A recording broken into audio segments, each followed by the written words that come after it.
Hey everybody, what is going on? Serial Overdrive here, and today we're going to be talking about the console edition of Rust, because we've got some new price breakdowns, we've got some great information regarding what you should buy, and I messaged Pedro and got some really important information on the Xbox Series X versus the Xbox Series S.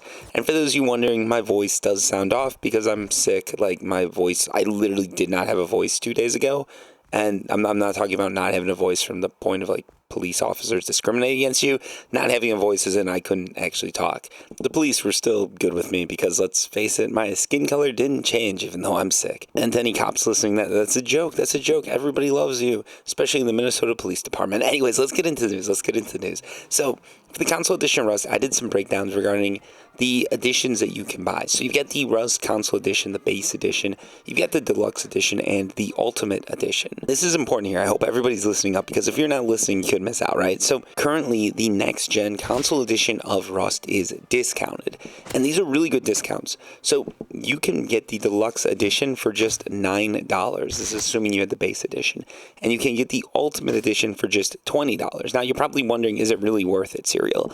It is 100%, because first off, if you get the deluxe edition, you're paying $9. You can get coins that would be worth a little bit over $9, and then you're getting 2 additional skins, which is nice. Like the Technor skin pack, that's gonna be a pretty overpowered skin set because it's black, and then you get a start garage door, or a press start garage door deluxe edition. So you're getting a garage door. You also get the original console edition door that you'd be getting if you just ordered the base edition. Now, the big deal, the big savings come with the ultimate edition.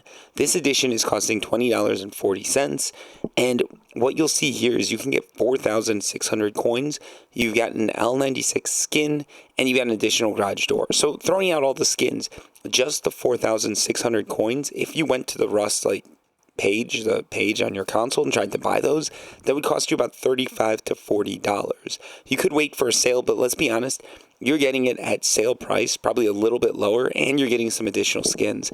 And the reason I'm saying that you need to do this now, you need to pay attention to this video, is because this deal is not something that's going to last forever. It's probably going to disappear at some point.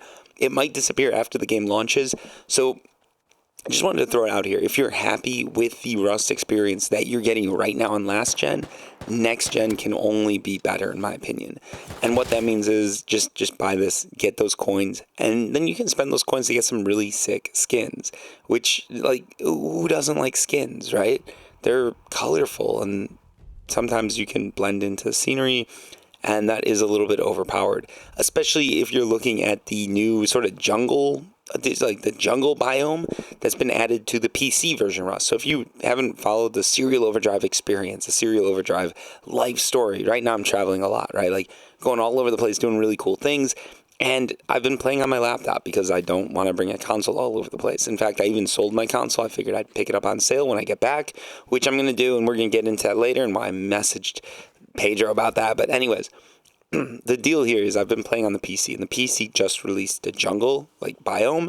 That biome is particularly vulnerable to camo skins. If you've got a skin that blends in with the biome, that thing makes you pretty much invisible. It's like being the invisible woman. It is crazy. So what I'm saying here is, if you want to roleplay the invisible woman, you got to work out and look like Jessica Alba. But if you want to do it in Rust, all you got to do is buy some camo skins, and those 4,600 coins are going to really help you to get the skins.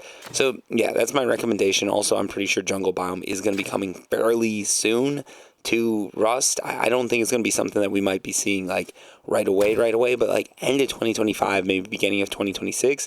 I'm thinking they're going to drop the jungle biome on us, because it really does change the way the game plays, and it's in the best of ways. That's what everybody on PC is saying, and that's what I've experienced. Now let's move on to why I bugged Pedro. For those of you who don't know Pedro, one of the community managers, is HR team. I'm not sure what the official title is, so maybe I'm downgrading him, and I do apologize for that if I am. But really, really amazing person to contact with when it comes to just D11 and games community and everything like that. Done an amazing job, right? Nothing but praise on my end. Also did an interview with me, so I'm biased, but in the best of ways, and that's good, right? I don't always love the console edition of Rust and what they do, but all the team members I met with are amazing, and Pedro is no exception. Anyways, now I'm done gushing over that. I messaged Pedro because I had some questions. I just wanted to know how the game ran on the Xbox Series S versus the Xbox Series X. Now, if you're one of those PlayStation fools, no, I'm kidding. I'm kidding. You're probably just European, but no, like, and yeah, that's just a nice way of saying foolish. But before you get mad at me, I do know what the U.S. has been up to recently. I understand. Anyways, Elon Musk has some interesting tweets about that. Go check it. That's breaking news right there, folks. Right from Serial Overdrive. No, but what I want to get to is basically PlayStation 5. You don't have to make this decision like what console to buy because there's just the PlayStation 5. And with the Xbox, you got the Series S and the Series X. And that does confuse things, right? Do you be a cheap ass buy Series S, which is what I bought in the past because who needs a disc? Or do you spend a little bit more and buy that Series X?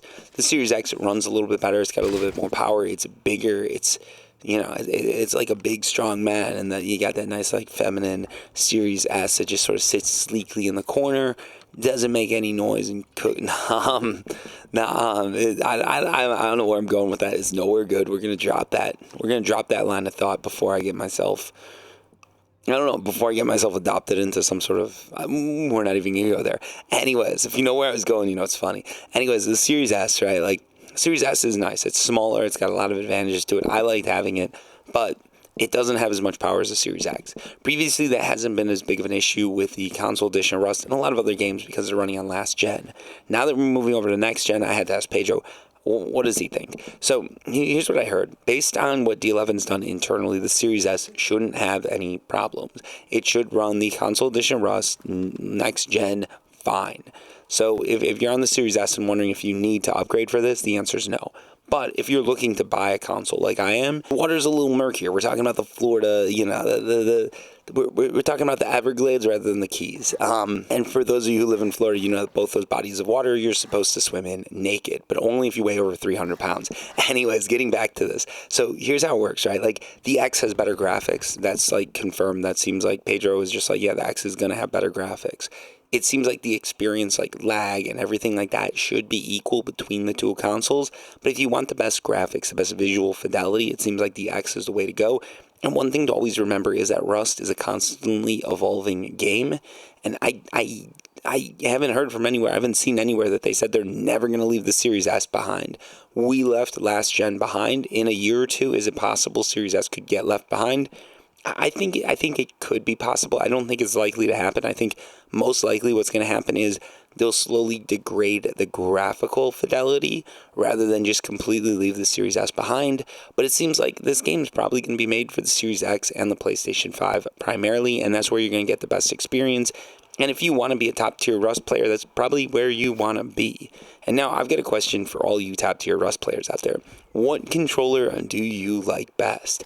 I'm looking to buy some new controllers. I want to test some things out. So what do you recommend? Should I be getting... Don't say Zimmer Zen. Don't say that. We ain't cheaters here. I'm looking for good controllers that are legitimate. I've heard a lot of good things about that Xbox Elite controller, so I'm probably going to try and check that out. But is there anything else I should be checking out, like Scuff? Is that any good? Are there better controllers? Are there controllers that all the pro Rust players could use? I don't think I'm ever going to be pro. I don't think I'm not going for pro, to be honest. I'm not playing like that. But if I want to get a little bit better, if I want to feel a little bit better, if I want to, well, actually, tell you what, give me the worst controller out there that I can buy because I want to blame the controller. Until next time, peace.